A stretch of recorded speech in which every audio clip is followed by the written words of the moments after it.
केंद्रीय गृहमंत्री अमित शहा यांनी शनिवारी किल्ले रायगडावर जाऊन छत्रपती शिवाजी महाराजांना अभिवादन केलं।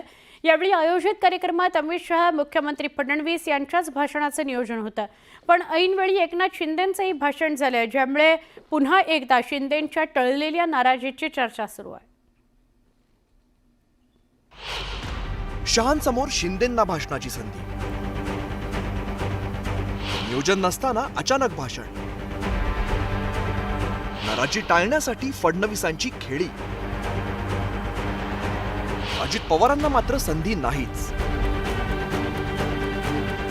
लोगों को दो हाथ जोड़कर विनंती करने आया हूं, शिवराय को महाराष्ट्र तक सीमित मत रखिए, देश और दुनिया शिवराय से प्रेरणा ले सके। आमचं सगळ्यांचंच मत आहे की महापुरुषांचा अपमान, छत्रपतींचा अपमान करणाऱ्याला तर टकमक टोकावरनच लोटून दिलं पाहिजे।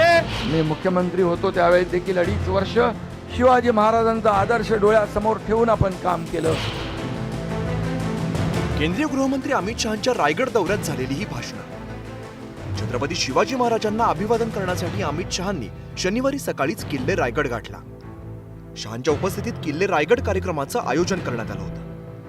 या कार्यक्रमात आधी देवेंद्र फडणवीस आणि शेवटी अमित शहा अशा दोघांच्या भाषणाचं नियोजन करण्यात आलेलं, पण ऐनवेळी मुख्यमंत्री फडणवीसांना उपमुख्यमंत्री शिंदेंना भाषणाची संधी दिल्याचं पाहायला मिळालं।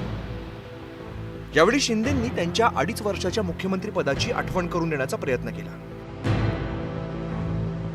जे छत्रपती शिवाजी महाराजांनी रयतेसाठी जनतेसाठी केलं ते सरकार म्हणून आज आम्ही करतोय। मी मुख्यमंत्री होतो त्यावेळी देखील 2.5 वर्ष शिवाजी महाराजांचा आदर्श डोळ्यासमोर ठेवून आपण काम केलं। आता मुख्यमंत्री देवेंद्रजी आहेत, आम्ही टीम म्हणून काम करतोय, या महाराष्ट्राला पुढे नेऊ। खरं तर नियोजनानुसार शिंदेंचं रायगडावरती भाषण नव्हतं, पण शिंदेंना बोलू न दिल्यामुळे ते नाराज होण्याची शक्यता असल्यामुळे फडणवीसांनी पुढाकार घेऊन शिंदेंना भाषणाची संधी दिल्याचं बोललं जातं। त्यामुळे फडणवीसांच्या या खेळीने शिंदेंची नाराजी टळल्याची चर्चा आहे। पण याच वेळी दुसरे उपमुख्यमंत्री असलेल्या अजित पवारांना मात्र भाषणाची संधी न मिळाल्यामुळे नवी चर्चा सुरू झाली। मला त्यांनी बोलायला सांगितलेलं होतं, परंतु ती जवळपास तिथं 2 वाजून गेलेले होते। मीच म्हणलं की आता डायरेक्ट मुख्यमंत्री बोला आणि अमित शहासाहेब बोला। त्या संदर्भामध्ये राज्याच्या वतीनं मुख्यमंत्री बोलले तरी आम्ही बोलल्यासारखं आहे। सीएम पण म्हणले दादा बोला, परंतु तिथं 5 मिनिटात आणि 10 मिनिटात शेवटी बोलायचं म्हटलं तर कमी बोललो तर अरे दादा महाराजांच्या बद्दल काहीच बोलले नाही। म्हणजे सगळीकडनंच तसं नाहीये। थोडं गावाला त्यांना माहिती होतं, गावाला गेले तर परत आता 2-3 दिवस मग काय काय चालेल तिथे, आणि अजून चंद्र त्या ह्याच्यात आलेला नाहीये गावी जाण्याच्या, म्हणून थोडं ते दिवस काढायचा प्रयत्न आहे। देवेंद्र फडणवीसांना मुख्यमंत्री पद मिळाल्यापासून शिंदेंची नाराजी लपून राहिलेली नाही।